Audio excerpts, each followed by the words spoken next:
Hey everybody, this is Steve with Happy Heart Treasures. Donna is going to be in this video too. It's going to be both of us. I am down here shipping. It is Saturday night on 6:30 at night, and I was shipping along, and I just want you first of all to know I just turned off Iron Maiden. I had Iron Maiden cranking down here. Somewhere in Time was the song, I think, and I was just like thinking, and my mind's going as I'm shipping. And why am I shipping on a Saturday night? I did about 2/3 of the Whatnot orders on Friday. We took them to the post office, and then we shut it down, took the rest of the day off, and now today we worked on storage units, and I don't like to save them all the Whatnots till Monday. So I said, oh, I'm gonna go downstairs and do some shipping. So this is not a shipping video. This is a perspective video. So I'm down here shipping away, and I have a thought. Light bulb, ding, right? I went upstairs to the garage. Donna's working in the garage. We made a huge mess in the garage, sorting storage unit stuff. And I had an idea. I said, you know what? We're gonna grab a camera, and I'm gonna have her grab a camera, and we're each gonna do 5 topics about reselling in general. Basically, I told her was 5 ideas on what we do, because a lot of people talk to us and they say, hey, I kind of want to do that, or hey, what should I do, or they have thoughts about what they should do as far as like when they watch us and they think, you know what, that looks fun, I could do that. So Donna is a dreamer. Donna is a positive person. You can do anything type of person. I am a poo-pooer. And so when we're talking, I know that we both sometimes be a little careful about what we say because we know the other person might not agree. So I thought, let's have both of us pick 5 topics. It does not matter what they are. They can be about anything from eBay, Whatnot, Booth, YouTube, full-time reselling, anything regarding what we do. Pick 5 topics and record them by ourselves.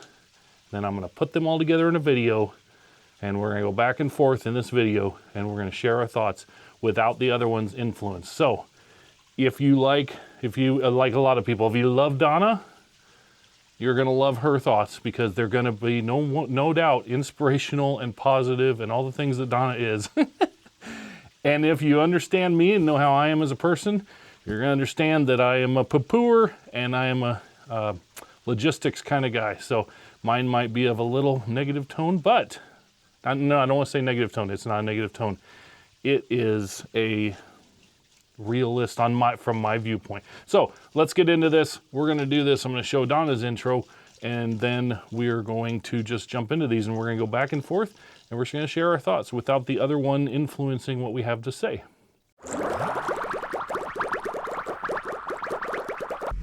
Okay, Steve says that this will work and he's going to sync it to the video that I'm making on the old camera.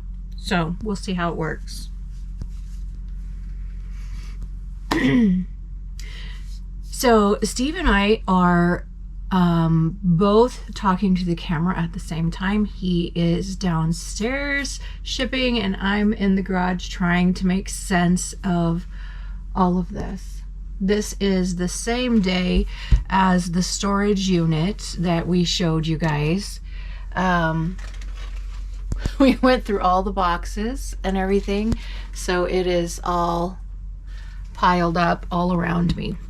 And he is shipping the remainder of stuff from the Whatnot.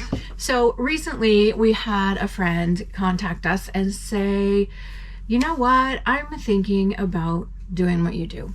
Actually, he said, we need a supplemental income, and I was wondering about the different options that there were.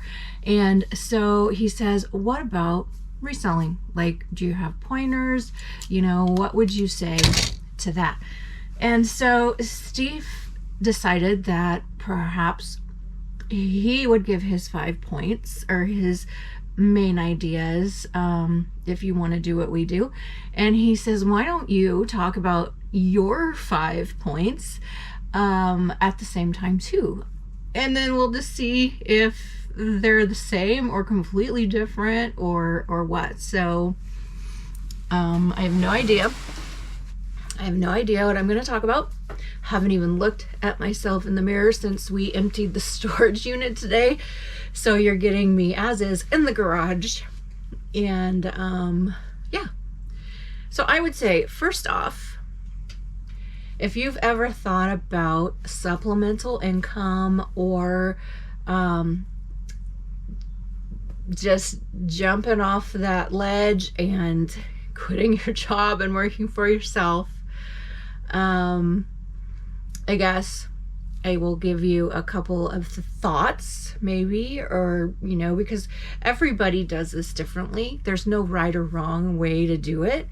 Some things that work for us aren't going to work for you. Some things that we struggle with, you're not going to struggle with at all. And some strengths that Steve has, I don't want to touch it. And some things that I do, he hates to do, right? So, you just find your path that best fits you.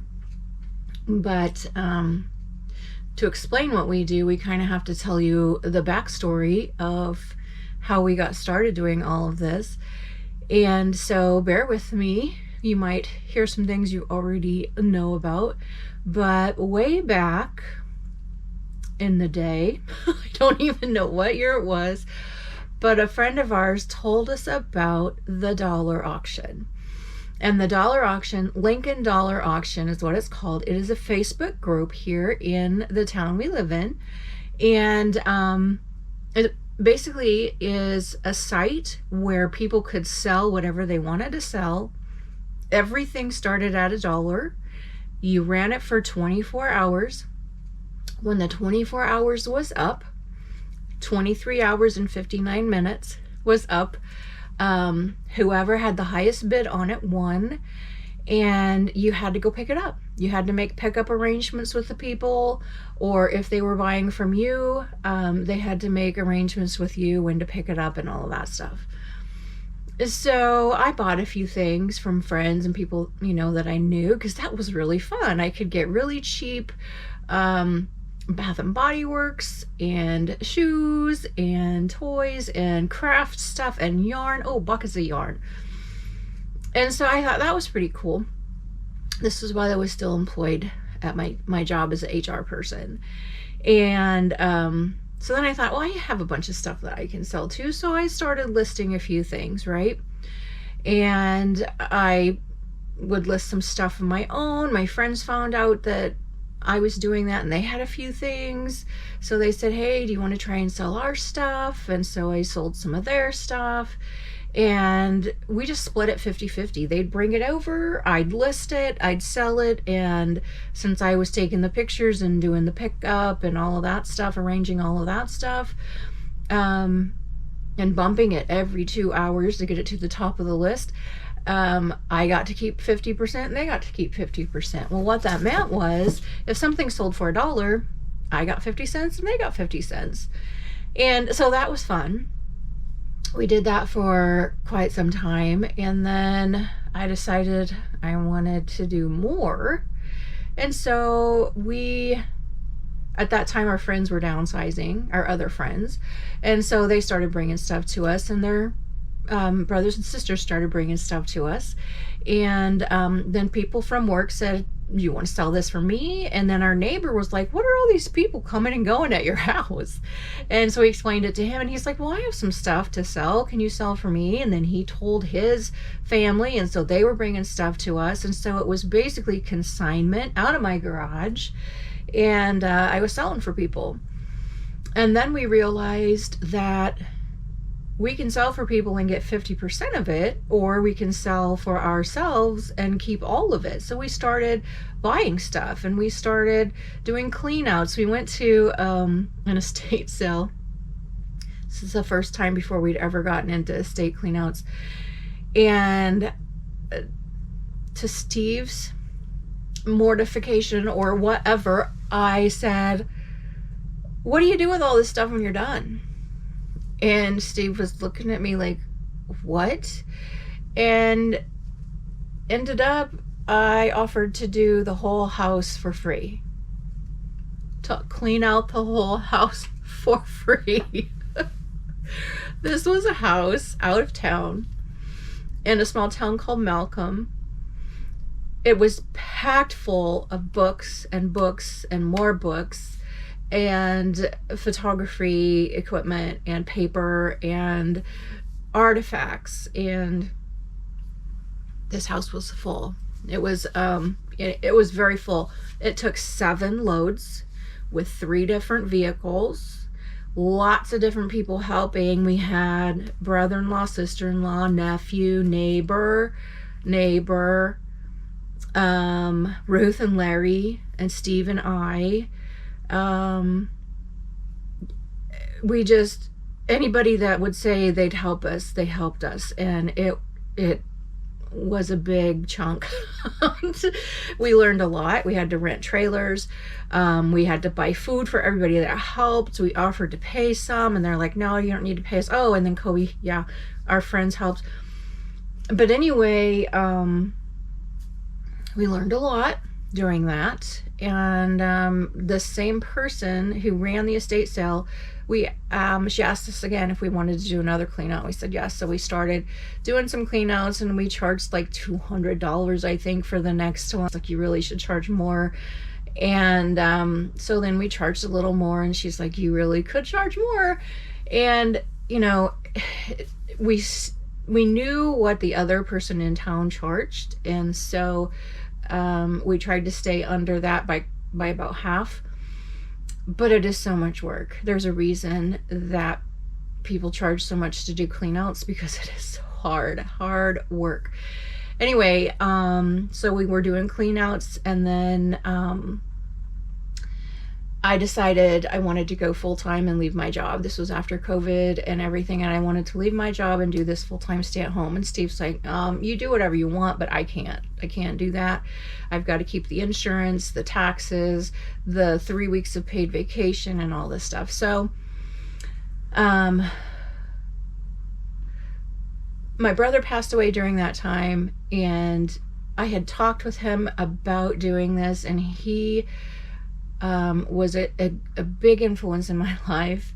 And he was a farmer, and he worked for himself, and he said, if there is any way you can become self-sufficient and you can work for yourself, do it. If that's what you want to do it. Life's too short. And we took a trip together to go see my mom, and 4 days after we got home, it was the most beautiful trip ever. 4 days after we got home, he passed away. And that kind of shifted everything, all the priorities in my life. And I was full bore doing this by myself. I quit my job 2 weeks later, and we were doing this by myself. And Steve supported me. He would come home and ship and everything like that. And I was still just doing dollar auction. I didn't do eBay. We didn't have a YouTube channel. And so then we started kind of playing with the idea, okay, let's do a YouTube channel, just so we could keep our moms, informed. And because Mom thought we were crazy.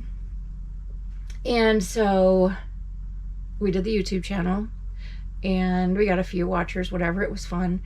And we started putting some things on eBay, and Steve was having to ship that stuff. And it just got to be so busy so fast that I called Steve up in August. I quit in April, and he called Steve up. Well, I called him up in July, and I said, you need to come home and help me. I can't do this by myself. So he did. We solved the problems of, what about insurance? What about taxes? What about this? What about that? And so he put in his notice, and he quit, and he joined me, and we have been full speed ahead ever since. And when it is your only income, let me tell you, you do what you got to do to make it work, right? So we did not have 6 months of savings. We did not have any savings. We just had a dream and a prayer, and we were bound and determined not to look like fools for quitting our job. So we worked really hard. And I would say, we're not big and famous or anything like that, but we do keep the lights on, we do keep the bills paid, and we can help other people now and then. Along the way, though, we have had some rough times, and God has blessed us with good friends and different folks that helped us through the rough patches. Like when our car broke, we had no idea what we were going to do. Anyway, that's another story for another day, but we appreciate you, those of you that came through and helped us through that. Thank you so much. But so our path, our story is different than anybody else's. It's gonna be, has been, will be, whatever. So I guess if I were to just limit it to 5 different ideas or 5 different topics, what would I tell you? So I'm just going to pretend I'm telling our friend who asked, what should I do? He says, what equipment do I need to buy? What system do I need to purchase? What storage do I need to have? And this and that and the other thing. And I'm going to tell you, don't buy anything to start this business. Don't buy anything. Okay? You can start with whatever you have in your house as your seed money. You don't have to spend a lot of money to get started. So the first thing I would tell you to do is go around your house and find the things that you no longer need. Okay? There's lots of things that we all have and want and hoard sometimes, but go around your house and find the things that you no longer need, such as video games. That's a big one. Unusual things, decor pieces, unusual maybe jewelry or old time brooches or antique anything, or maybe you make crafts, maybe you crochet washcloths, maybe you make soap, maybe whatever. And find the things that you can live without and start with those as your items to sell. There are several different ways that you can sell. Like I said, I started with the dollar auction. So look in your area and see if there are any dollar auction Facebook groups, and there are a lot across the country. There are county groups, there's city groups, there's online auction sites, things like that. There's Marketplace, there's OfferUp, there's High Bid. There's all kinds of auction places, and they all operate a little differently. But we had really good luck with the dollar auction sites. Some are 48-hour auctions, some are 24-hour auctions, some you can set your price, some start at $1 and some start at $1. So just kind of look first on Facebook and see if there are any groups like that. If there aren't any, you may want to get one started. Some people have tried to get one started, but without other folks that want to do it with you, it's kind of hard to get it started. Then you might try Marketplace. You might try, depending on how many friends you have on your Facebook page, posting on Facebook, just your Facebook tweet to your friends, that kind of thing. There's also eBay. So if you have items like, I don't know, Jordan shoes or name brand trading cards or Legos or, things like that, and what they are, what they have, maybe you have new items, in your house or whatever. You can start with an eBay not store, but just sell on eBay. You don't have to purchase the store, and pay the fees for the store. And I don't really know what all the fees and stuff are because Steve takes care of all that stuff. He already had an eBay account from years and years ago. He did sell geocaching coins and path tags, trading cards. He did have a collection of die-cast cars, race cars, NASCAR, and those kinds of things sell on eBay. So, it takes a little time to build up a presence on eBay. But start with the things that are in your house. Right now, I have loads of stuff in my house, but your own possession, start with those things first. I don't know if these aren't in any particular order, so that may not be the first thing. You might be doing that while you're doing the second thing I'm going to talk about. So find the items that you want to get rid of or start with around your house. Maybe your folks have stuff they want to get rid of. You know, ask your folks, that kind of thing, your neighbors, whatever, your friends. Maybe they have some stuff they want to get rid of. And a lot of times people will just give you stuff if they know that it's going to a good cause. So that's another option. So while I do this, so first of all, I'm cheating because I have the mic synced to the camera, and so it's going to be easier for me. I actually have her recording with the other mic, but it doesn't sync to the camera. So I'm going to try to sync them together when I make the video. If it doesn't work, I apologize. We'll do the best we can, but I think I'll be able to figure out with Google's help. I'm not going to go over shipping. I have a bunch of things to ship, and they're all big packages. We did a craft show, and it was a lot of big things, and so they're big packages, and I'm not going to go over it. I'm just going to ship while I'm talking, but this isn't what this video is about. I just thought, I'm just sitting down here listening to music, and I thought, this might make a fun video. So here we go. I haven't even made my 5 items yet on a list. That tells you how fresh this idea was in my brain. I'm gonna go over here, I'm gonna write down 5 things, and then we're gonna start. Okay, so like I said, I'm going to ship while I do this. I don't talk and ship well, so don't pay attention to the shipping part because I get distracted and I don't get much done. So I'm probably gonna get much done shipping wise, but we're gonna do it anyway. My first topic is about reselling in general. So I don't know if I covered this or not. Basically, we've had several people lately ask our thoughts and opinion on what should we do. We're interested in this, and they're different things. We've had a couple of people ask us about whatnot. We've had a couple of people ask us about reselling in general. We always have people ask us about eBay. And so we're gonna cover several different things here. I am anyway. I don't know what Donna's covering. But what I told Donna was all the things that we do, because we are full-time and this is all we do. Everything is open for discussion. You can talk about anything from the basics to reselling to details of how you like to do something. I don't care. I just want 5 topics so I can go back and forth, whatever. And so what my first topic is going to be, and I'm going to keep talking as I'm walking around getting things because it's just going to be easier to keep the video flowing if I just keep talking. So while I go over here and get some bubble wrap, I'm gonna talk about it to you. See how that works? I'm over here and you can still hear me because of these sweet microphones that we got. I love these microphones, by the way, DJI Mic 2. My number one thing I wanna talk about is if you want to do any of this, reselling,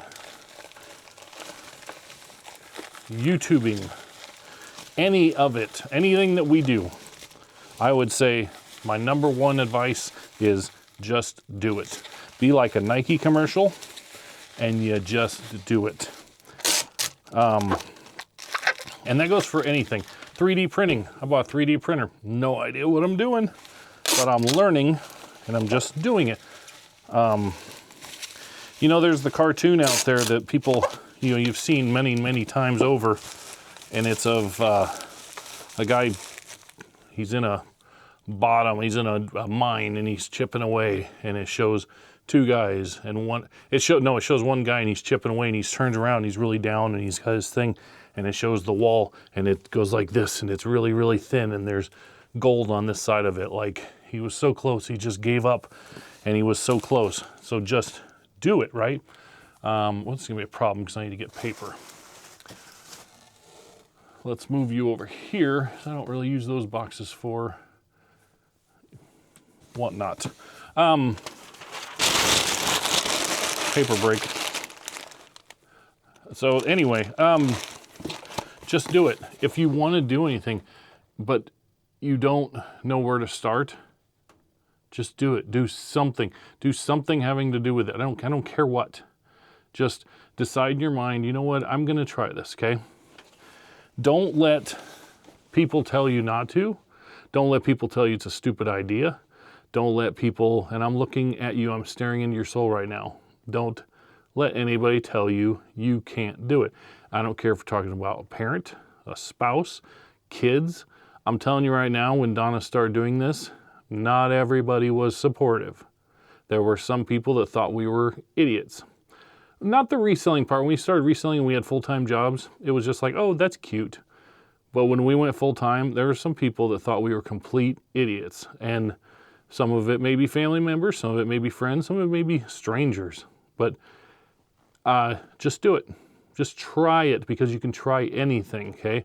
I have a cousin, love him to death, and he had this job and he liked it, but he thought, you know what?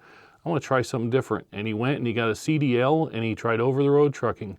And after 2 months of doing that, I think it was about 2 months, he left on really good terms, and he put his notice in, and he said, you know what, I can't be away that long from the people that I love. And he went back to his job, and he didn't look back. He don't regret it. I think, you know, I'm sure at first he was like, oh, what are people going to think or whatever, but he made no bones about it.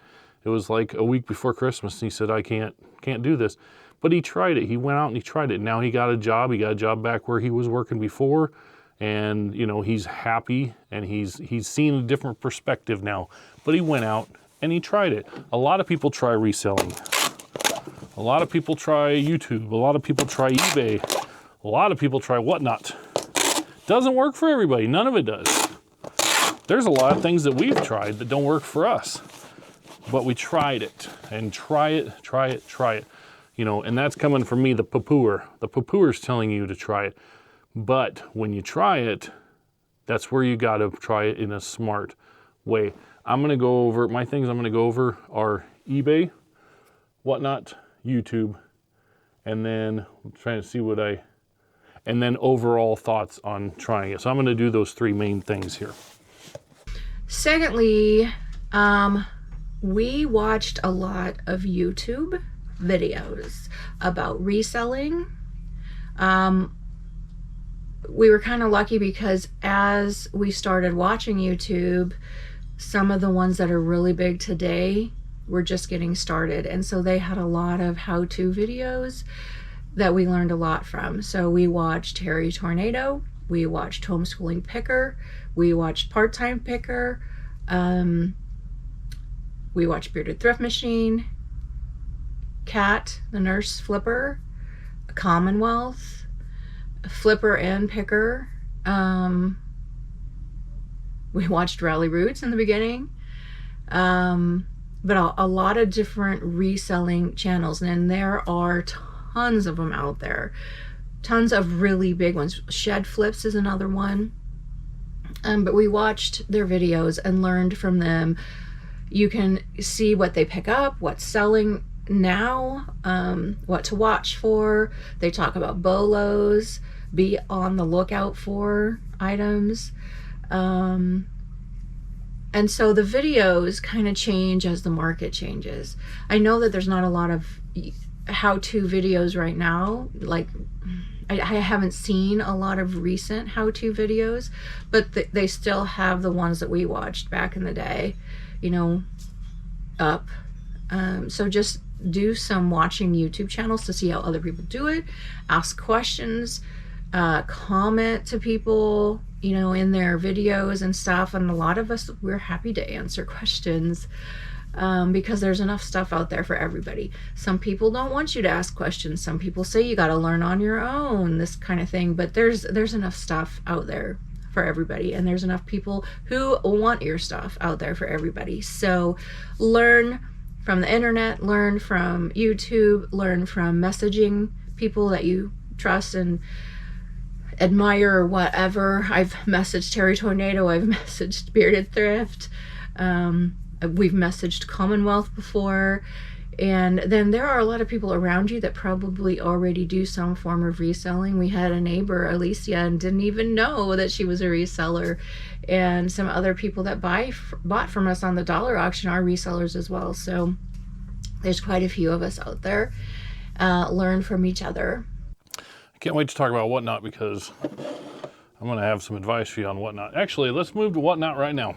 Whatnot. All right, let me gather my things. So this already distracted me enough that I was like, where in the heck is the shipping label for this last one? So I hope I don't screw up anybody's orders, but I will try really hard not to.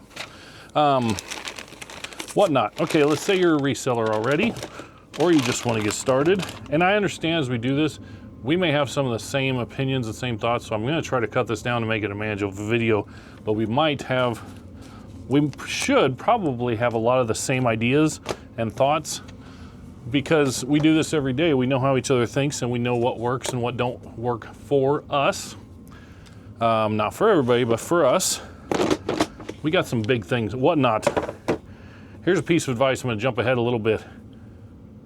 If you're new to Whatnot and you don't know what you're doing for sure, don't do big things. Because I'm telling you, bundling big things like this is a pain and it is a lot of work. But I've been doing this a long time, shipping.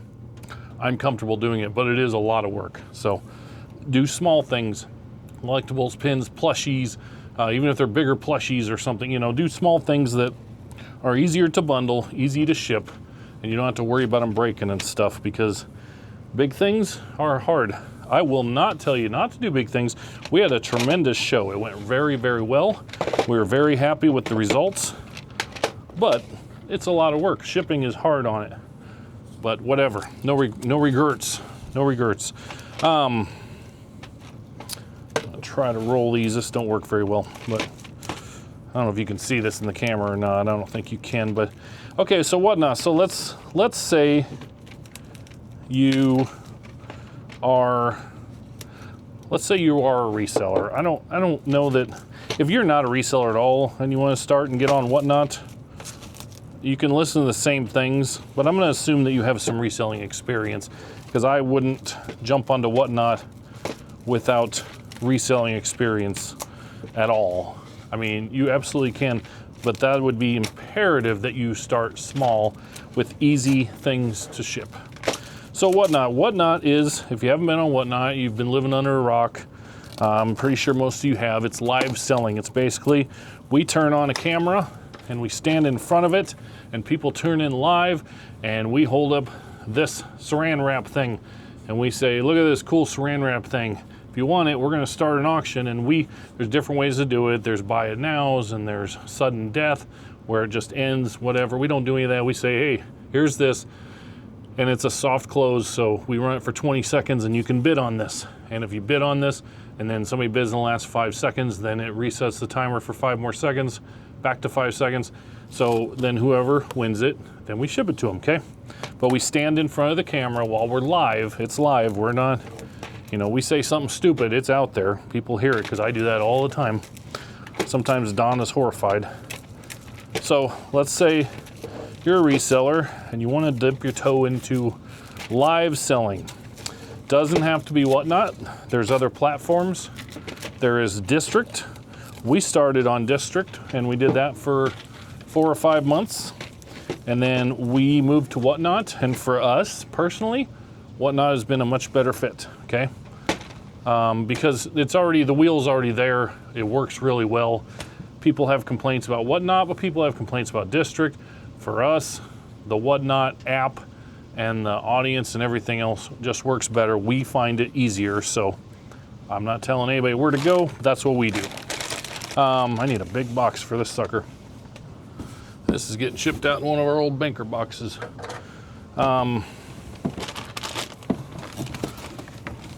don't know how this video is even going to go, you guys, but we're going to do it. See how it works. So you want to try Whatnot.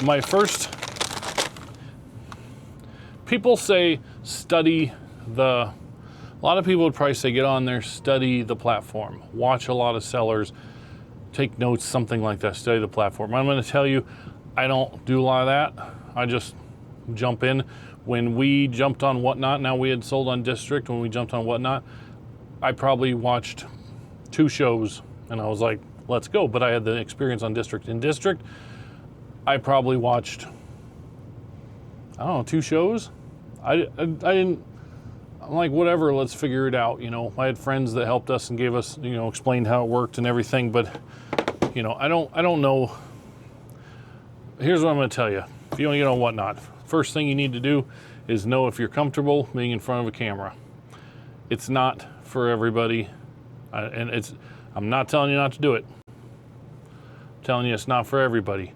But you need to be comfortable being in front of the camera.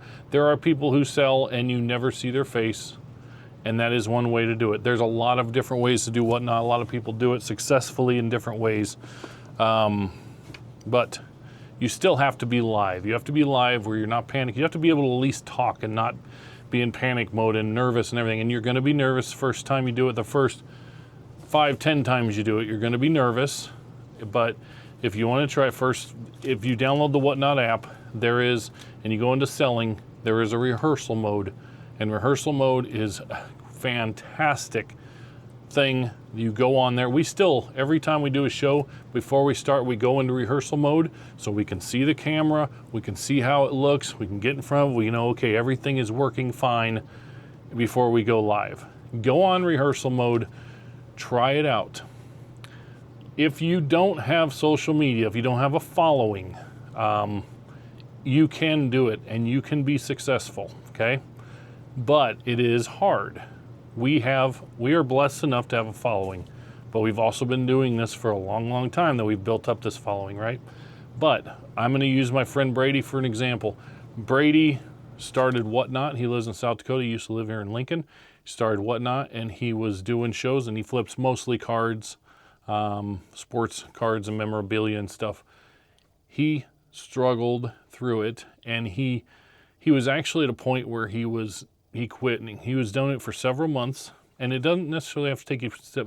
The biggest thing is being comfortable in front of or behind the camera with your voice, with your talking, whatever, having your own personality, being yourself. Don't try to be somebody else. He was trying to do it, and he was trying to please people and trying to, get people to like him, and he was done. He was ready to give up. He's like, this just ain't working. And in one show, he had some people in there, and he did something, I don't remember the story, but he was very frustrated and very down, like he was going to quit, and he did something.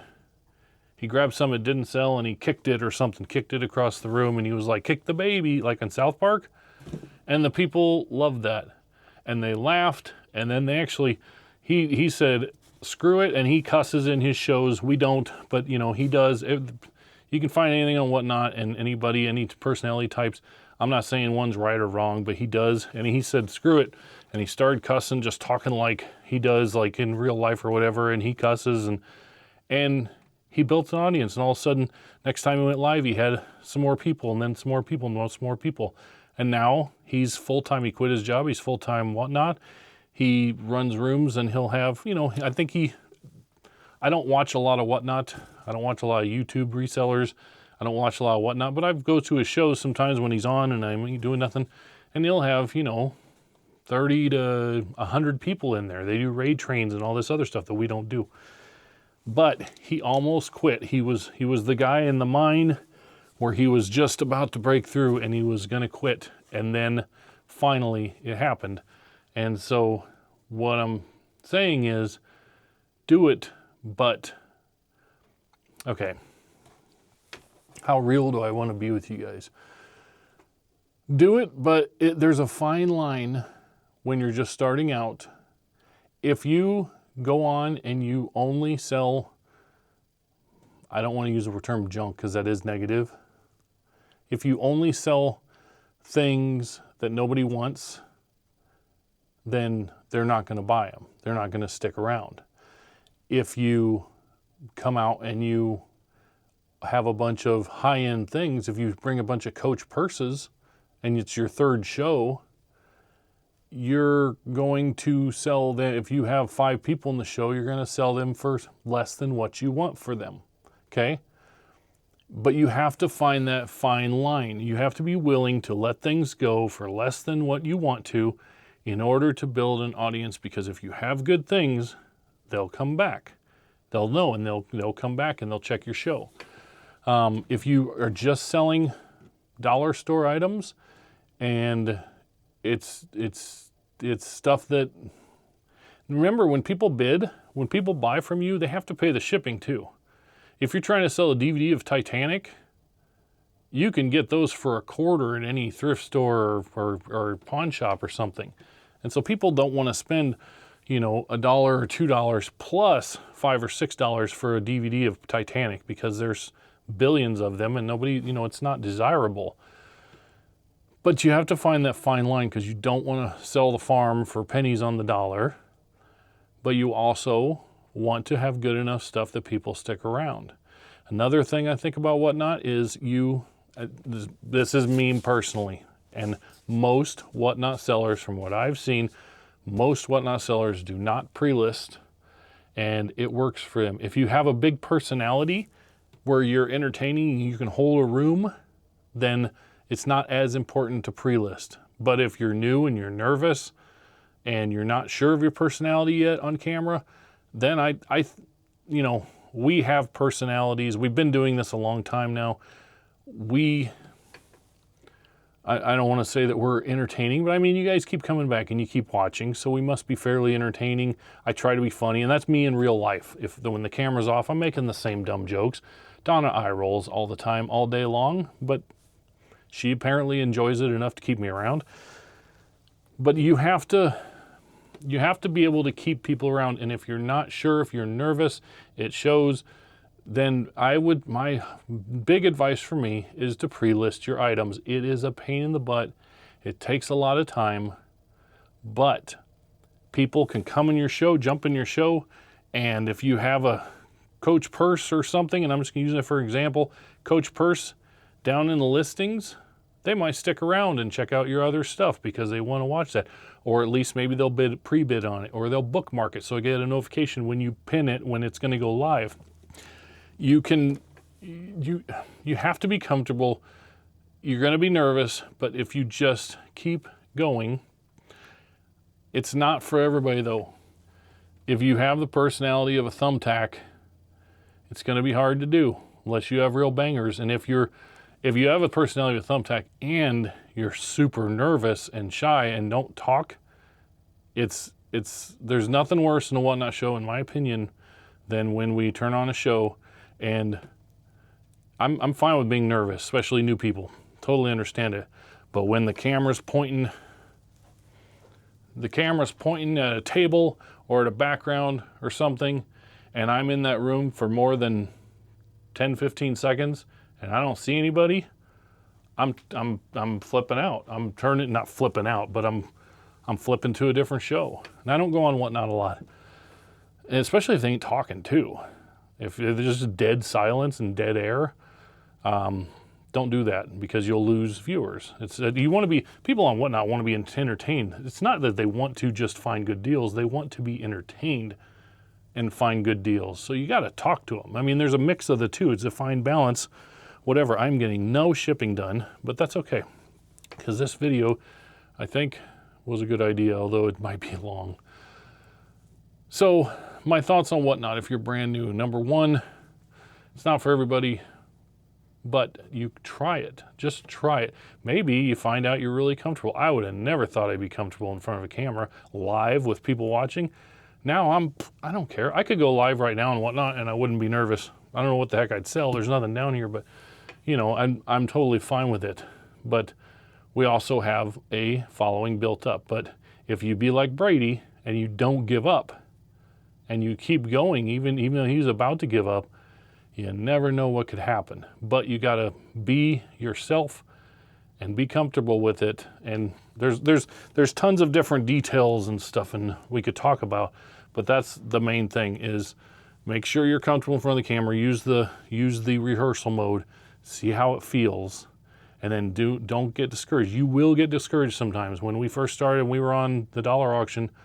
There was a couple shows where it was discouraging, We never had 4 people in there.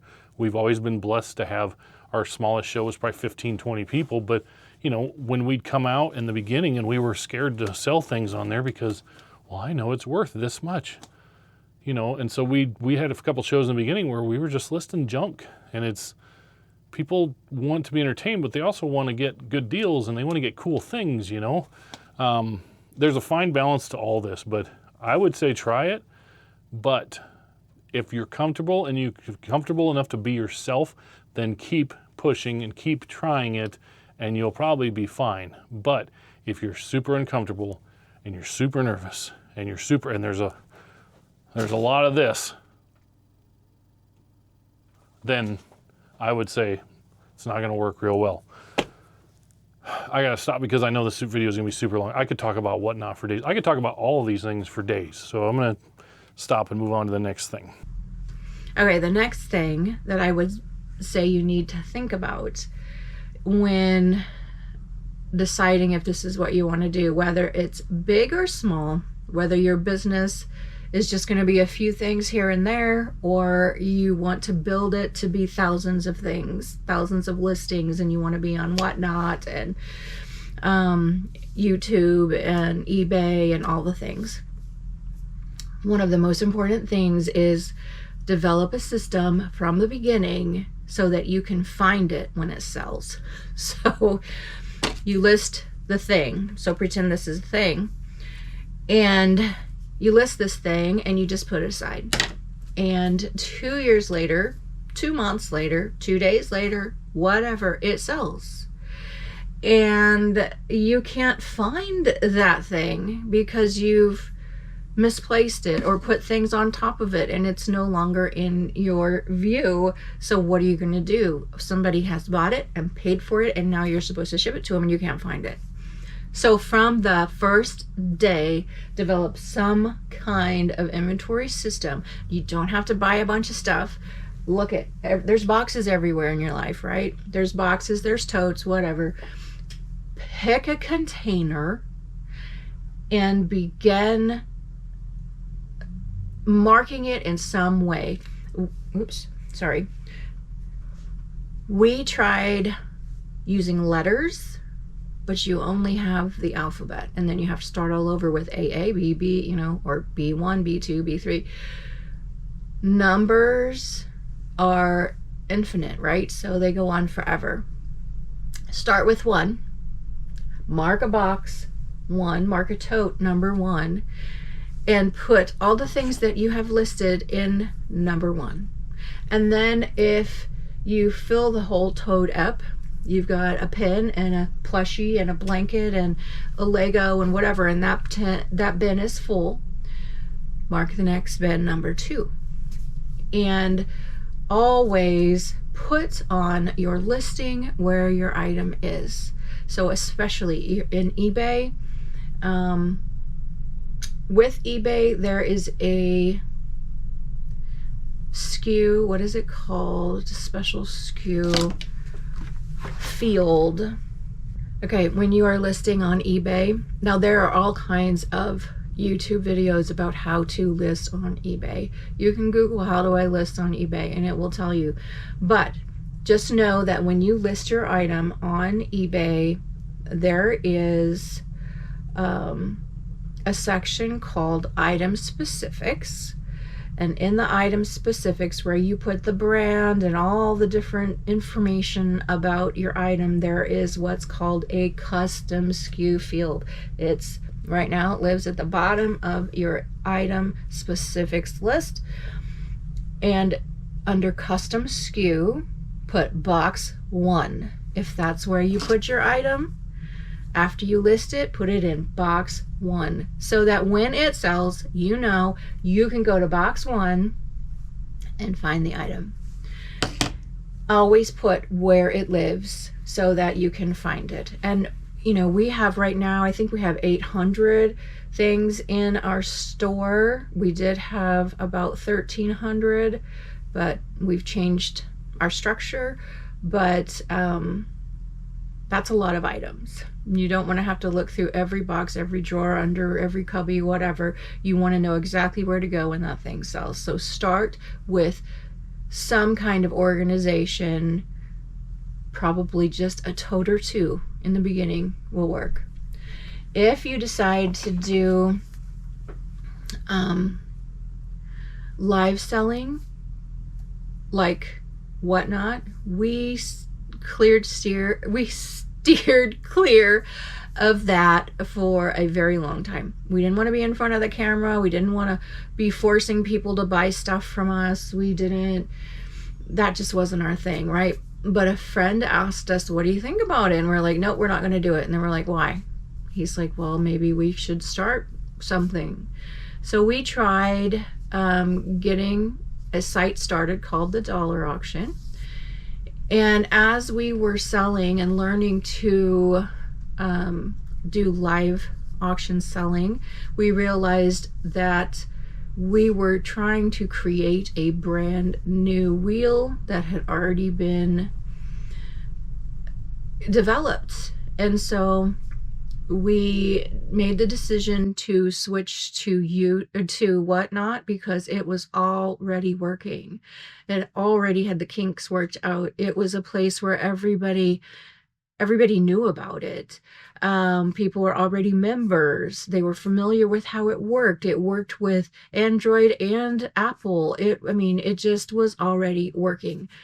So we tried doing a live auction, and because we already had some followers by then on our YouTube channel, and we kind of announced it there, we already had followers from the dollar auction, because we had done that for about 3 years at that point. We just shared that information with people, and people showed up to our show. We started everything at $2. We didn't go with $1. We went with $2 because you have to account for fees. So we started everything at $2, and we started with things that were easy to ship because we weren't sure how the shipping was going to work, right? So we kind of tiptoed into it. But with that, I forgot where I was going. Oh, organization. Forgot what I was talking about. Organization. So when you list things, you need to know where to find them, right? So with eBay, have an organization like a tote system. Start it with one because you can build on that system. When I am out here listing, there are several different places that I can list on. One is Whatnot, one is eBay, one is the Lincoln Dollar Auction, another is the booth. We have an antique booth or a booth at an antique store where we can take things to sell. And also then there's, Whatnot or private sale type things. But as I'm going through things from the pile that's around me, as I go through things, I decide where I'm going to list it. So if it is going to go on a Whatnot show, I have a tote. Normally, I have a tote that is dollar auction. I have a tote that is Whatnot. I have a tote that is booth. And I have a box up here that is for eBay. So as I'm working through an item or two, I decide, where am I going to list this one? Where am I going to list this one? And if I'm going to put it on Lincoln Dollar Auction, I go ahead and I take a picture of it and I put it right in the box and I label everything. I do 25 a day and I label everything lot 1, lot 2, lot 3, whatever. I package it in its own little bag and I put the tag right on it so that when the auction is over, I can simply grab it, put their name on it, and put it where they pick it up from. So I've learned over the course of 3 or 4 years how to stay organized, how to do as much of the work as I can up front so that when it's crunch time, and crunch time is time to ship, time to put out for pickup, time to take down to the booth, whatever, it's ready. So as I'm going through and I'm picking out what I'm going to put on whatever site, I do it right here and it goes into its proper box. So I have my tags right here for the booth.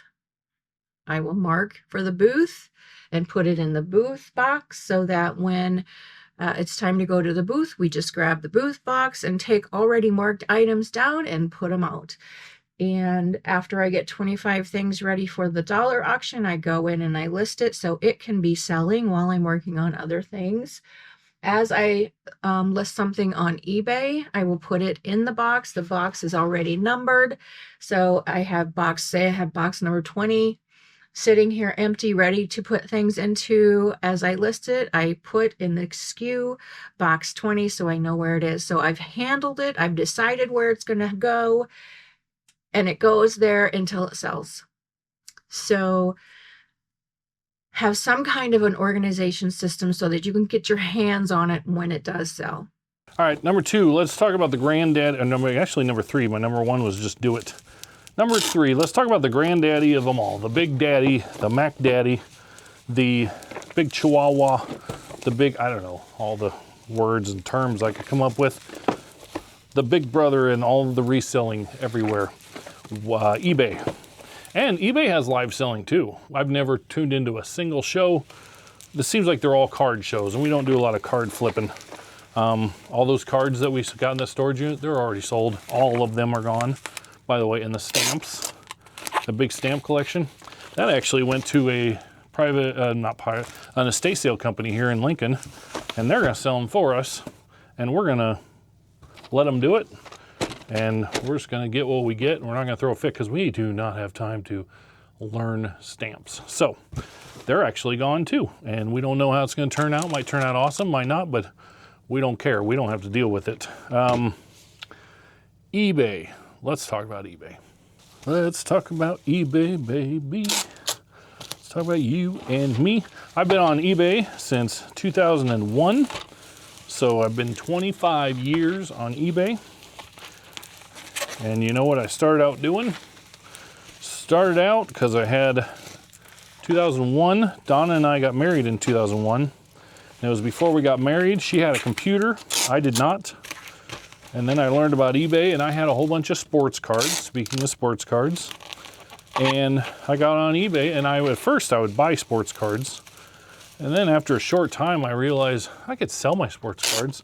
And I started selling sports cards. And I did that for quite a while.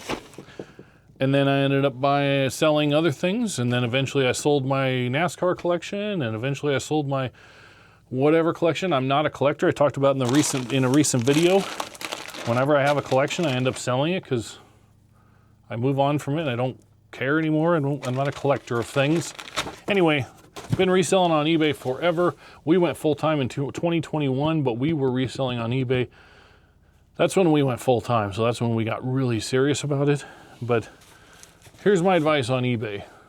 If you want to do eBay, you've never done eBay. If you already do eBay, then you already know what you're doing. If you've done it a long time, start small. Go around your house. I'm sure Donna's saying the same things. Go around your house. That's a huge part of it. Do not decide, I'm going to do eBay. I'm going to go to a estate sale. I'm going to go to thrift store. I'm going to do this. I'm going to do that. Do not start out in estate sales and thrift stores and spending money to do eBay. The only thing you should spend money on, in the beginning, you shouldn't spend money on anything. Don't buy a thermal printer. Don't buy any of that. If you want to start eBay, you go around your house, you pick some things that you don't use anymore, that you have. It could be collectibles. It could be video games. It could be clothes. Clothes, if they're in really good condition. The eBay clothes market is so saturated. There's so many clothes on there that you have to have the really good stuff, right?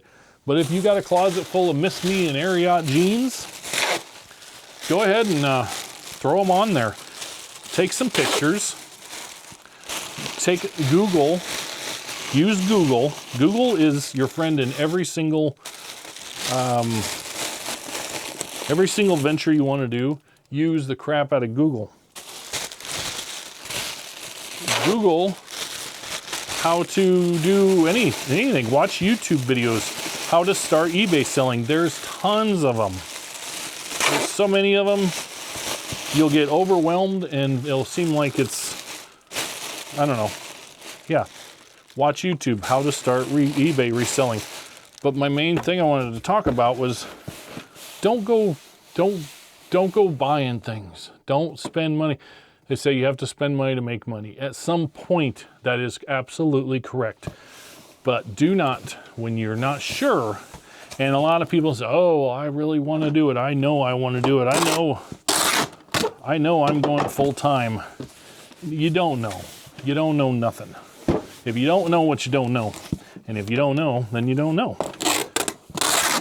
So, go around, find something, look it up on eBay, search for it. 3-inch tape gun. If you have one sitting at home and it's in really good condition, it's like new, search for 3-inch tape gun, whatever brand it is.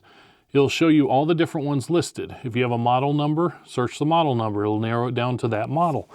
And then go to your filters and go to sold. You can see how many were listed, how many were sold. And if you find out that this tape gun, there's 376 listed and there's 500 sold, and it sells for, scroll around, and there's super high prices and there's super low prices. I can't explain all those, but you kind of see the average price is like 30 bucks. You're like, whoa, this sells for 30 bucks and there's more sold than there is that didn't sell. Then that's something you want to do. You take a few pictures, take pictures of all the different angles. If there's anything wrong with it, if there's a crack on it, if there's a smudge, if there's a whatever, take a close-up of that. Take at least 4 or 5 pictures, at least. And then you go on there, you sell similar, and you list your first item. And you wait. And you don't wait. Find some more things, list some more things. Do not list 10 items and then a week later be like, I listed 10 things and I ain't got a sale yet. You might not. Unless you got a real banger, real high sell-through rate item, you might not. But you just keep listing. Keep listing, and you will start seeing sales. But don't spend the money, because you might, as much as you may watch YouTube people like me and Donna, and you think, that looks fun, I could do that. It is fun if you enjoy it. I guarantee you, a lot of resellers out there, a lot of whatnot resellers out there, because there's a lot of ones that do small things. Shipping this stuff wouldn't be fun, and they'd be like, screw that, I ain't doing that. I don't mind it. We had a great show, made good money, so it was fun, man. We had a lot of fun. But eBay, you don't know until you try it. But don't go spending money on stuff because I'm gonna flip it, I'm gonna resell it. Start off with what you have. When you make your first sale, if you're not sure how to ship it, Google it, YouTube it, Google that stuff. So many times, somebody asks me for advice, and how do I answer them? I Google it, and then I send them a screenshot of the Google. Google it. Now, if you have somebody that knows what they're doing, you can reach out to them, absolutely. Friends of ours that are resellers, Randy, Nebraska Picker, Alicia, Inked Picker, Jess and Zena, Reseller Ride. You know, these people, none of us know everything. We ask each other questions. We ask each other for help. Hey, what would you do here? What do you think of this? But I'm pretty sure, I'm usually very confident that every time I get a question from anybody saying, hey, how do you this? How do you that? What do you think of this? What do you think of that? I'm confident that these people, they Googled it first. They already got the Google answer, and they're just wanting to know if I have any other input. Google it. Google will tell you way more than I will. I'm telling you right now, I've been doing this for a lot of years. Google's way smarter than I am. Google don't know everything. Google takes the human element out of it, but there's videos and there's topics. So if you sell your first item and you're not sure what to do, Google it. But I'm telling you, when you sell your first item, until you get enough listings where you start selling more than 1 or 2 things, just print the label on your old-fashioned printer.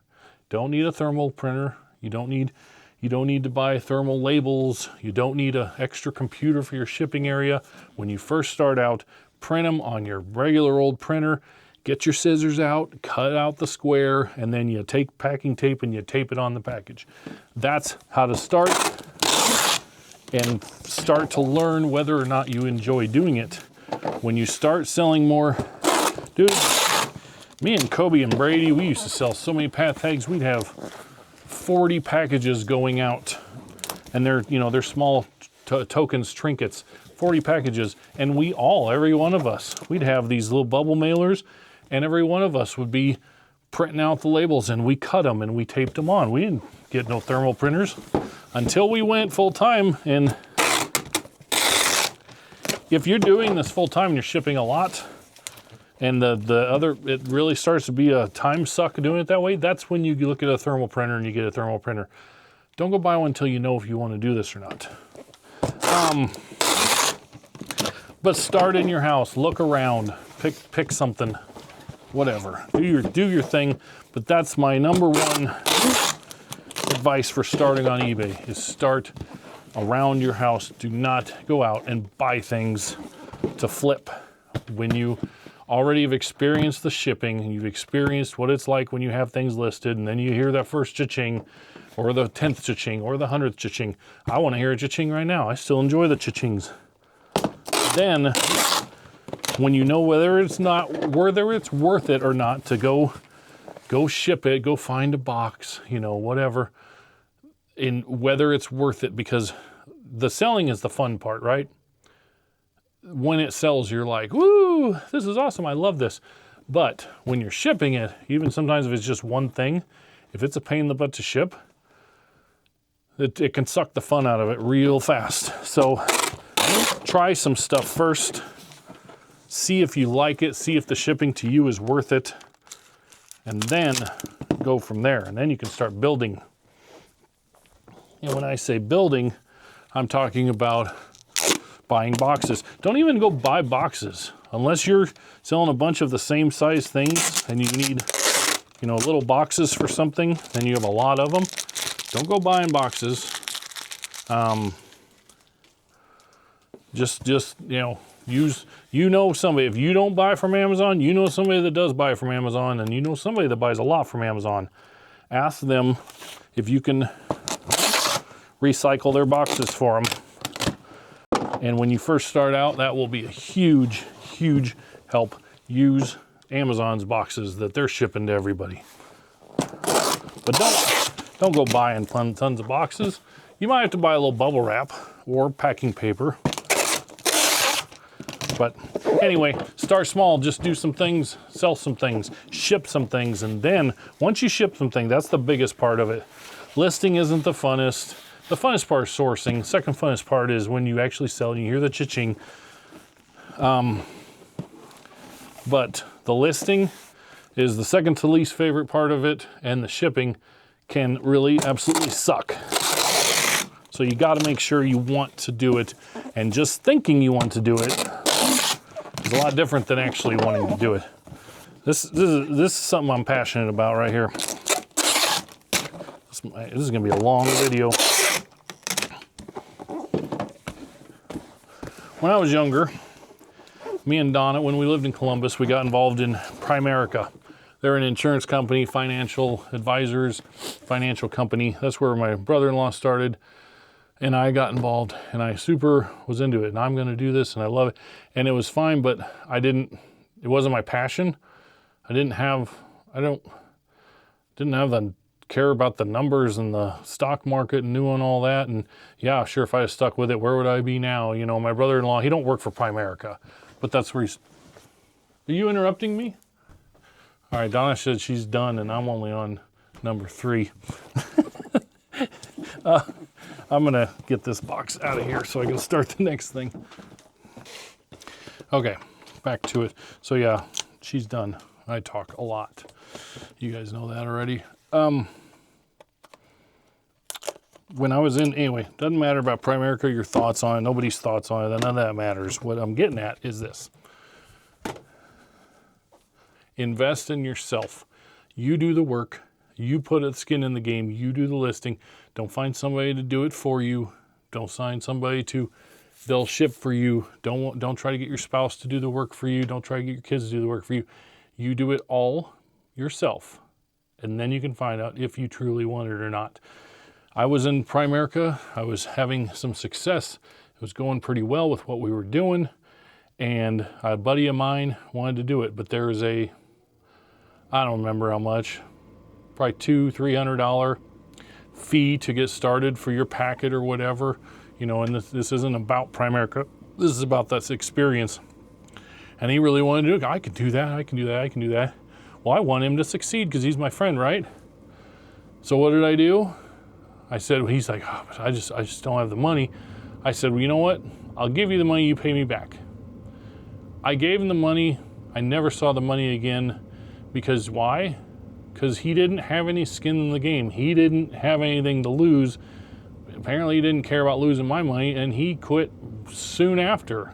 As soon as he, it came to putting some work into it, he was gone. He was like not interested. He's like, if he would have paid the money, maybe he would have at least put in some effort, but he didn't. So don't let somebody else, even if they are willing to, don't let them for your own benefit, because it's only going to hurt you later when all of a sudden you have to do all this stuff and you're like, well, I don't like this stuff, because they get tired of it, but it's your business. It's your thing. So do the work yourself.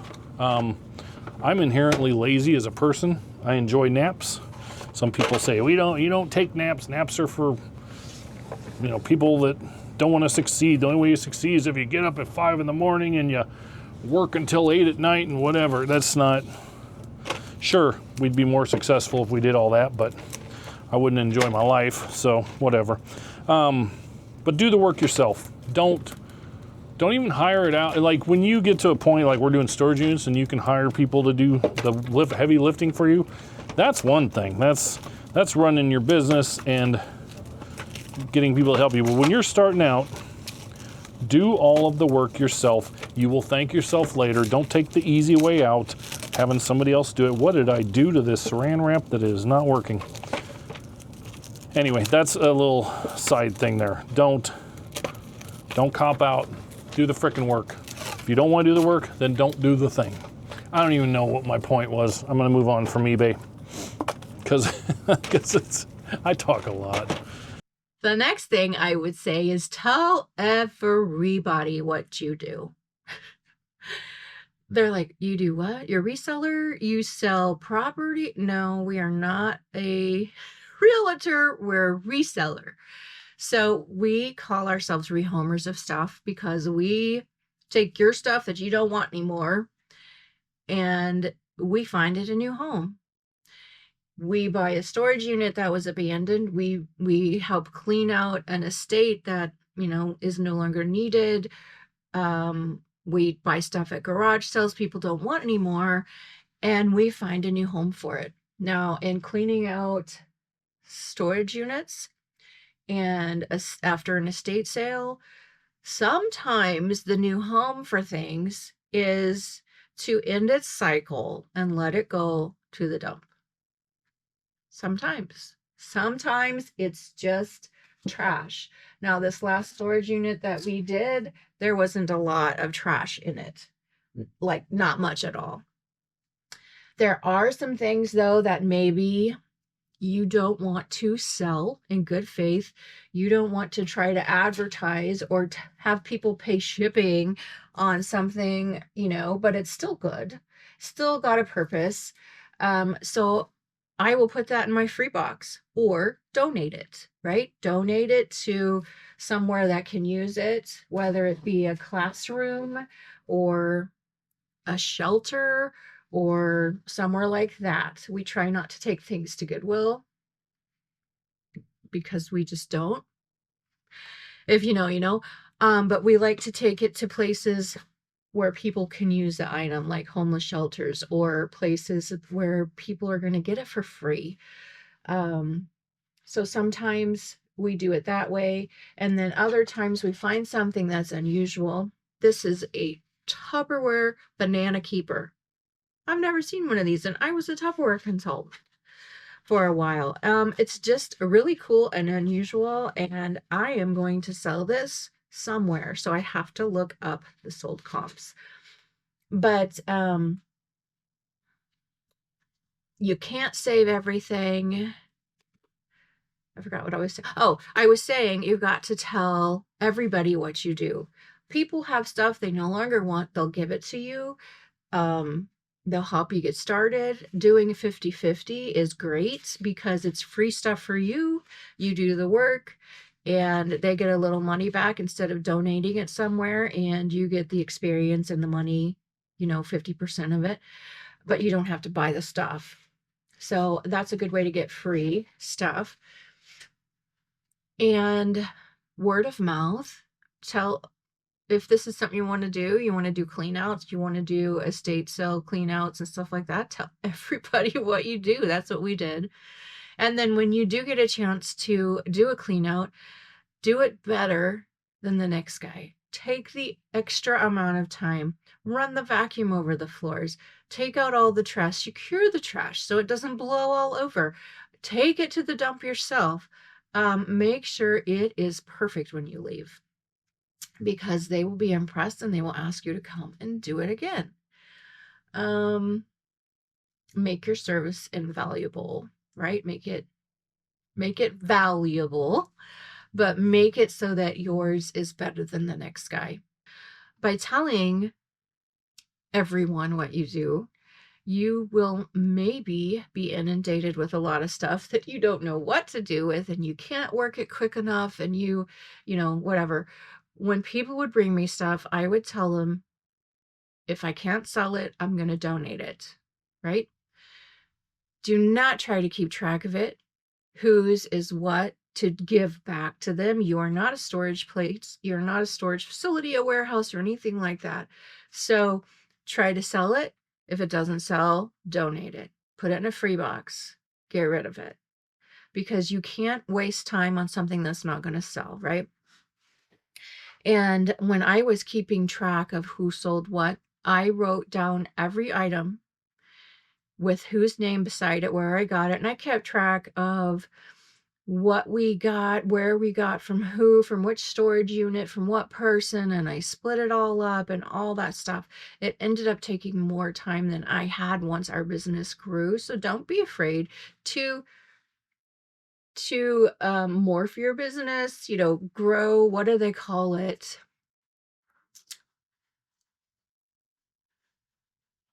What do they call it when you move up? Level up your business, I guess. Don't be afraid to grow. Don't be afraid to change what you do. Like, we have recently told people we're not going to take consignments anymore because it takes too much time to keep track of who we owe what to when it sells.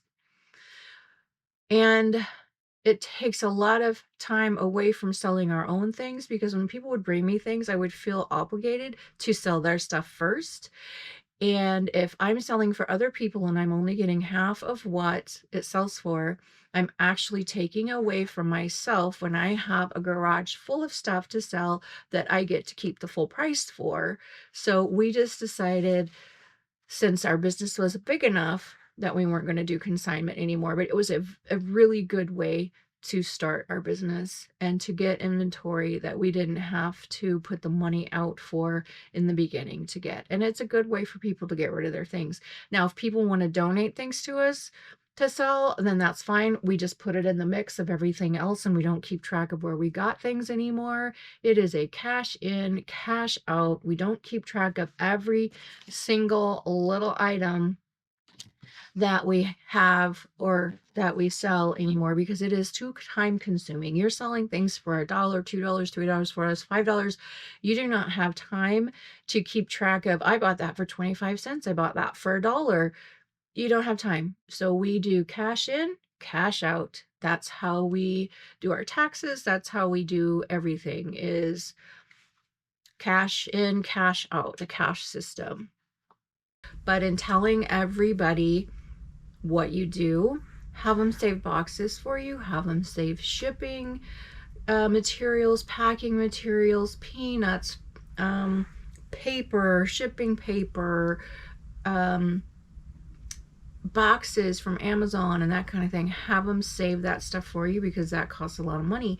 As you get started, use what you can, recycle what you can. Some people go dumpster diving for boxes, and that's okay. But we have been able to get enough boxes from family and friends, and then we buy, you know, a few along the way, more so now than before. But yeah, tell people what you do. You'll be amazed at how your friends and family want to help you too. YouTube, let's talk YouTube. Number 4, YouTube. YouTube's fun, right? Just make a video. Tell you what, there's a lot of resellers out there that they're like Donna. They're highly encouraging. They're not, I'm not saying it's a negative thing, but there's a lot of YouTubers out there that will tell you how easy YouTube is, how easy eBay is, how easy whatnot is. It's all easy if you just do it. They'll tell you the same thing about just do it, and I agree with that. But they're like, it's easy, and all of a sudden now, look at me, I'm making hundreds or thousands of dollars because all I just made, whether it's TikTok shorts or whether it's YouTube long form, anything in between. Oh, just grab a camera and just do it. There's still a learning curve. It's still not easy, especially long form content. It's easy to make a TikTok. I don't even like making TikToks because I'd rather just make long videos. That's just my preference, right? We should be doing shorts, but we're not. But we make long form content. We enjoy it, and it's great. But we've been doing this for 5 years. It's going to be 5 years in a month, 2 months. We did this for a long time. Anybody that's been following us for a long time knows we did this for a long time for absolutely $0. And that means filming, taking the time away from reselling, taking time away from other things, because it takes a lot longer to film pulling orders and shipping than it does to actually just pull orders and ship.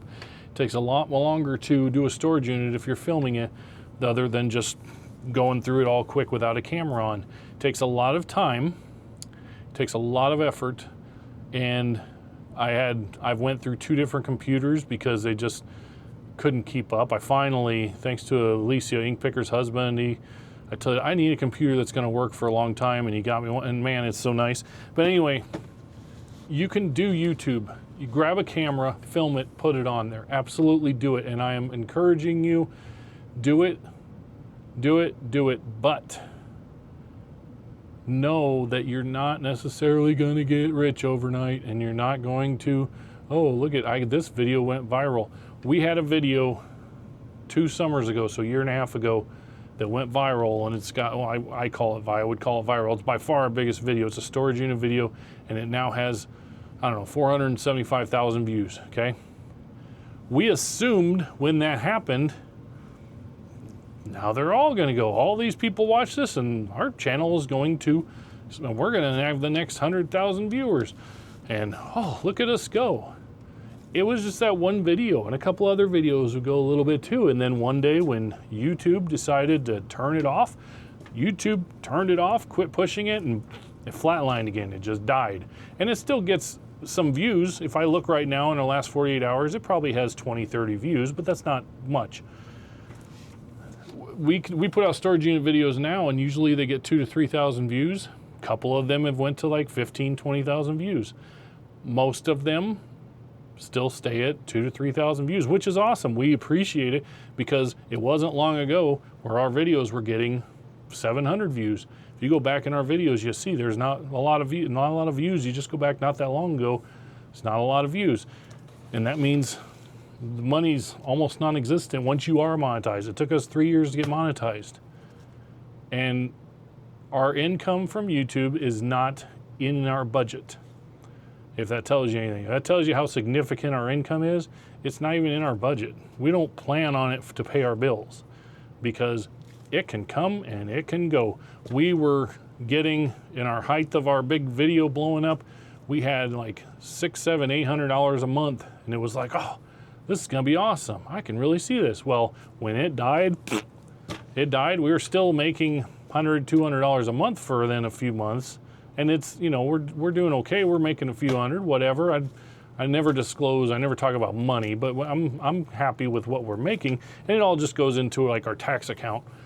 But you can't, there's a couple that did a storage unit video as their very first unit ever, and it absolutely blew up, and it got hundreds of thousands of views. I don't know the numbers, I don't remember the numbers, and they probably were like, holy cow. And so they've done some more storage units, and they don't get hardly any views, and they're probably confused, like, wait a minute, I thought this is how it works, and then all these people, you get all these views. Well, YouTube is it's a job that you have to keep feeding it. If we just stop making videos, the views will stop. Yeah, the videos go on, and we're still making money on videos from a couple years ago, like that one or whatever, but it's not significant unless they decide to push one and then it blows up. But it's not a magic thing. It is a time-consuming beast that you have to continue to feed. So why would you do that? There's one main reason in my mind why you would do that, because you enjoy it. We did videos for 3 years before we got monetized, almost quit several times because, not because we didn't enjoy it, but because we knew it's taking time away from our reselling. And when times are tight and it's like, I really don't want to make a video because I need to get the stuff shipped so I can go list this stuff, or I can go sort this, or whatever. I got things to do. Let's do it anyway because we enjoy doing it. If I didn't enjoy editing the videos, I enjoy doing it. You know, now that I have a computer that works, it's much better. If you don't enjoy it, do not start a YouTube channel thinking, I'm starting this YouTube channel. Oh, the editing kind of sucks and I don't really like the filming, but I'm going to get rich. I'm going to blow up and get rich. Yes, it could happen. Absolutely could happen. But you know what else? It may never, ever happen. And you need to be real about that. So if you enjoy it, go for it. Do it. Try it. Get out in front of that camera or whatever you want to film. Do it. Do TikToks. Do all that. There are thousands and thousands and thousands of people monetize on TikTok. I don't want to do short form. I don't want to do that, instant reels, all that. I don't have the patience. I don't have the patience for the short videos. I have the patience for the long videos, which is weird. But do it, but do not do it because, well, I want to be rich. I want to get famous. That's not the reason to do it, because then you have to love it. And I think the people that watch us they know by watching us that we enjoy it. So I think it's obvious. Anybody that knows us and watches us all the time knows why we do this. It's not for the money. It's because we enjoy it. It's our way of connecting with people and talking to people, because we're not really people, honestly. We don't go out and don't want to go to social events. We don't go to reunions. We're not social. We're social on here because it's a one-way street. We can be social with you and not have to interact too much. We love the comments, and we love meeting people if we're out or whatever. And whatever, have a couple dinners where we say, hey, we're going to be here, and that's cool. But it's not our favorite thing to do. We do it because it's fun, but only in small doses. Like, we're not people. But if you want to start YouTube, absolutely do it. Go for it. But just like everything else, as the poo-pooer, I'm going to tell you, don't do it because you want to make money. Do it because you think it sounds like fun. And if it's fun, keep doing it. And you never know, you could be like us, and all of a sudden now we're actually monetized. And we built a following on Whatnot. We got to join in Whatnot with 30 people at our first show. You know why? Not because we're lucky, not because, whatever, the people that want to naysay anything. We did it because we did 4 years of YouTube, 3 of them for absolutely free first, to build that up before we ever started doing that. And that's lucky for us, like fortunate for us that we didn't quit. We almost quit YouTube several times, like the guy in the mine chipping away. There's several times where I was kind of over it, and Donna always wanted to do it, but Donna didn't do the editing and setting up and everything, She's my on-screen talent. So, but me being the editor and everything, we came close. I came close to saying, this ain't worth it. I don't enjoy this, but press through, and here we are today. So I'm not getting any shipping done. I'm going to ship another package, and then I'll wrap up on my number 5. I think the last point that I want to talk about is when you go into business for yourself, or you take on a project, or you dream about something, you have to be willing to put in the time, right? It is not just going to happen because you want it to happen. You're going to have to work it. You're going to have to stay up late. You're going to have to get up early. You're going to have to do the things that you don't want to do. You're going to have to get dirty in a storage unit full of mice that you really don't want to do. You're going to have the hard conversations. You're going to have to, not be afraid to do what you need to do to put your business first and run it like a business. you know, you're not there to please everybody else. You don't have to have everybody saying, yeah, that's a good idea. Sometimes they're going to say, that's a really bad idea. But if you want to make it happen, do what you have to do to make it happen, right? So that's one of the things that we struggle with. I struggle with, I know, is I really should get up earlier in the morning, set my alarm, and work it from sun up to sundown. We've kind of gotten used to, you know, we stay up late at night, we do what we need to do, and then we kind of are slow getting up in the morning. And maybe that's a perk that you can have when you have your own business. You know, that's one of the perks that I really like about this business is I am in charge of my time. I don't have to punch the time clock, that kind of thing. But if you want it to grow and you want it to grow quickly, then put in the time, put in the effort, put in the work. And could our business grow faster? Could we sell more? Probably. Could we work harder? Always. Are we happy? Yeah, we're very happy doing what we do.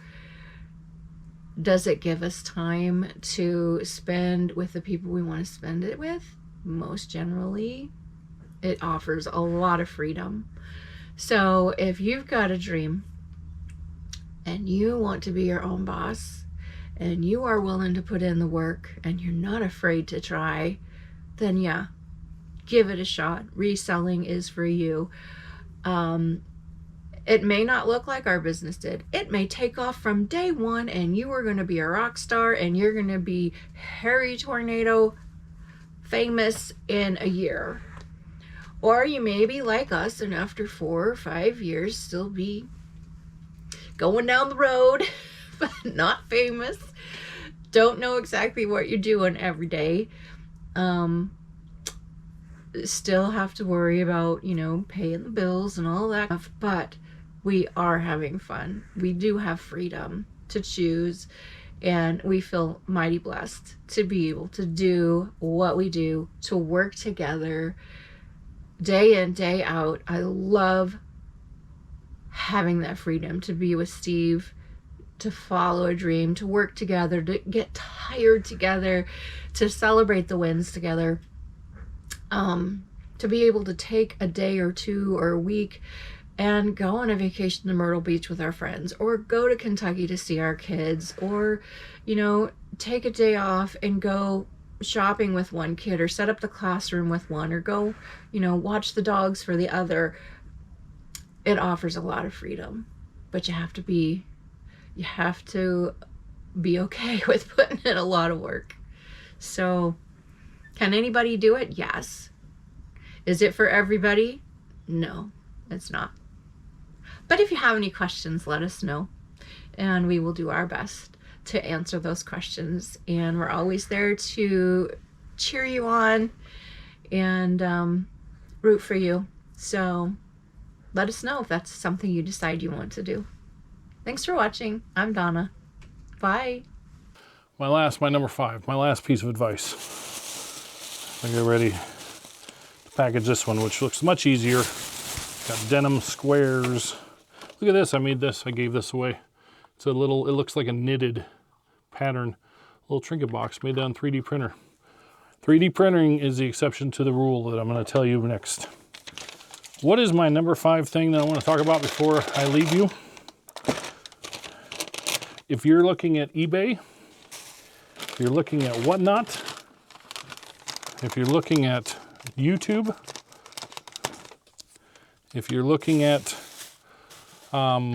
whatever, anything you're looking at, my number 1 advice, and I have a fun personality. I make jokes about everything. I ain't serious about a lot. I don't know if you've noticed, but I'm serious about a lot of this stuff because what I want is for everybody to succeed.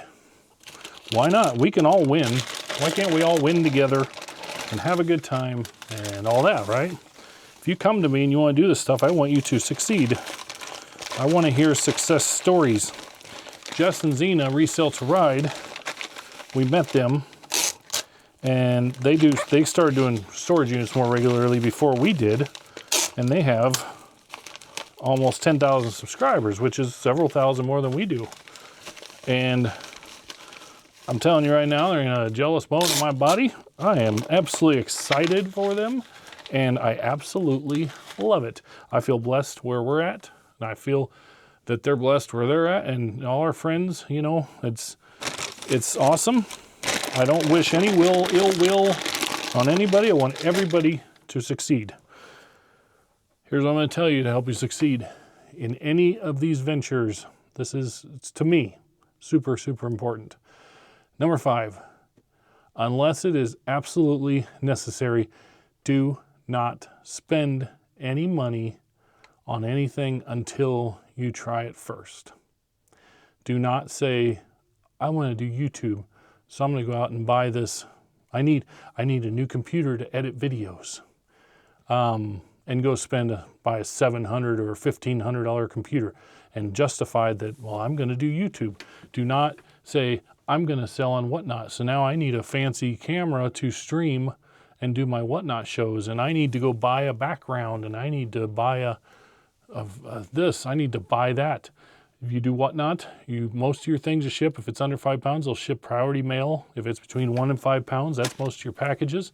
So get your shipping supplies for free. If you can, don't go buying a bunch of boxes. Like I said, bubble wrap is important for eBay, for Whatnot. You might have to buy bubble wrap. But if you have somebody or a business that throws a lot of it away, like a lot of places do that. Do not say, oh, I'm going to start eBay. I'm going to start listing some stuff. I need to go buy a thermal printer. Do not go buy a thermal printer until you sell enough stuff that you find that, hey, I'm going to continue doing this and it's going to be worth my time.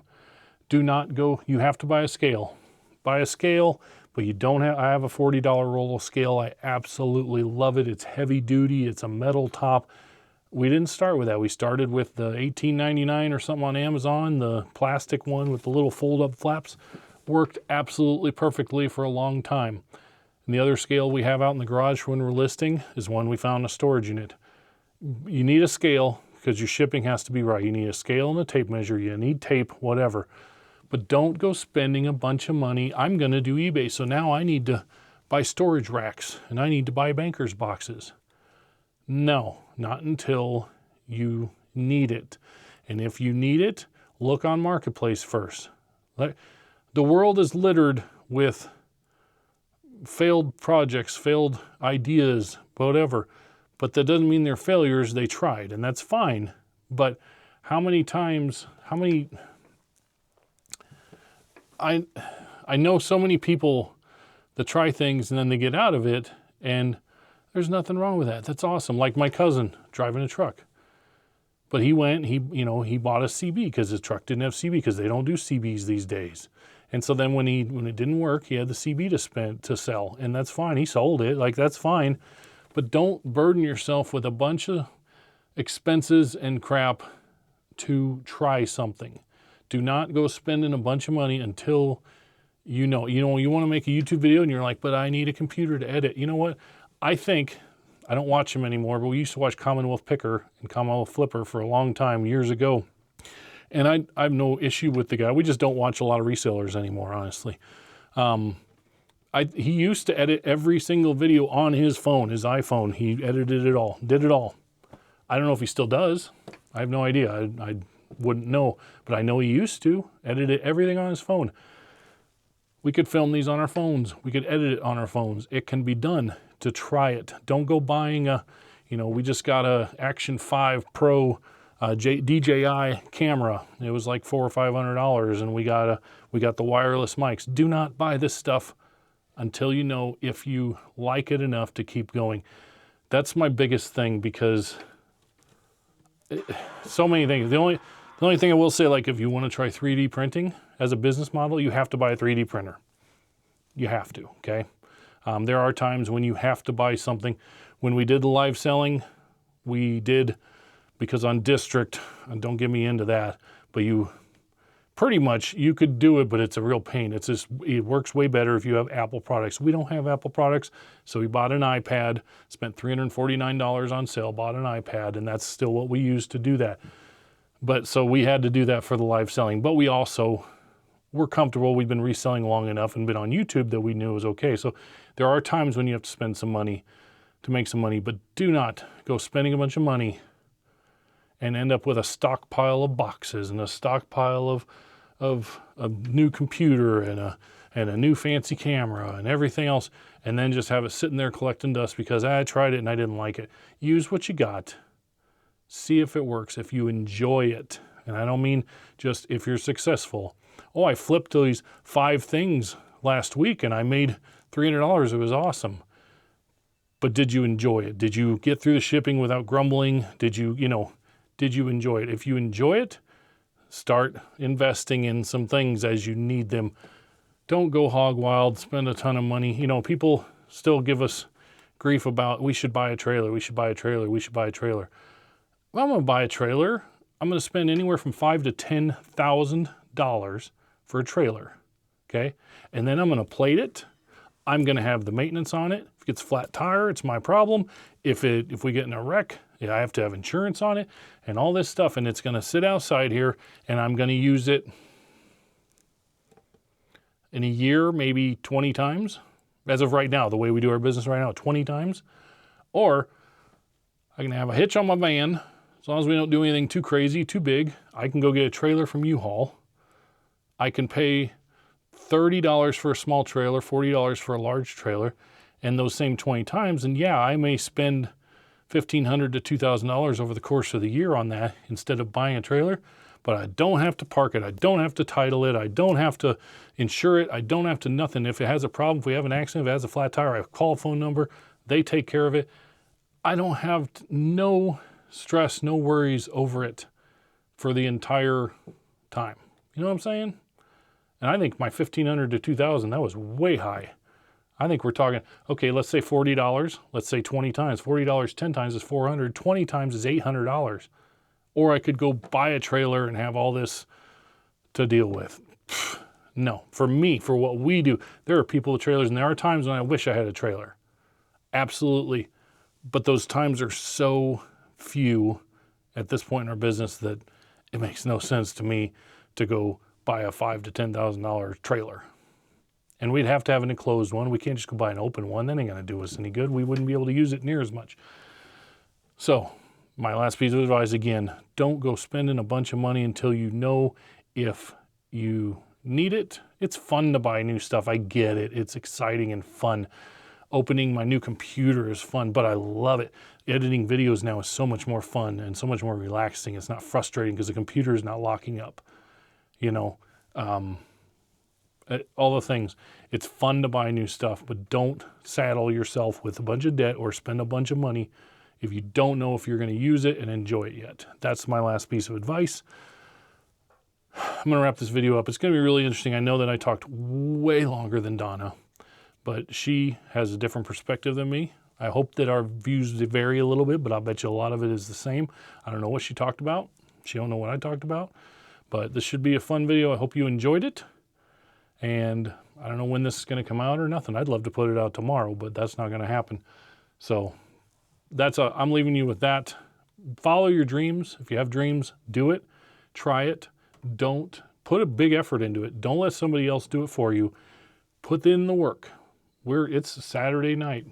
It's like 7:30 now or whatever time it is. And I'm shipping. I don't care. We enjoy this. I'm filming a video. Do it. Try anything, but know that not everything you try is going to work. So stick to what works for you and then start building it from there. That's my advice for all of this stuff. Anyway, I could go on and on. I could talk about this forever. If you have comments, if you have questions, if you want, we absolutely will we could do a sit down question and answer video. If y'all have questions, you can go on our Facebook of Happy Heart Treasures. Whatnot. Whatnot's littered with people that tried it and didn't like it or didn't work for them. Happy Heart Treasures on Whatnot. I wish they would respond back. I would love to have had our name be Happy Heart Treasures, but somebody went on, they tried it, used that name, and they didn't like it or it didn't work for them. And so now Happy Heart Treasures name is taken. I want that name, but we can't have it and they don't respond anymore. So we are official Happy Heart Treasures on Whatnot. We're Happy Heart Treasures on Facebook, Happy Heart Treasures on YouTube, obviously, if you're seeing this. So thank you all for watching. I hope you enjoyed this. I think it should be entertaining watching how this all comes together, but we'll see you on the next video. Donna already signed out, I'm sure, and I'm signing out now. So thanks for watching, everybody. See you next time.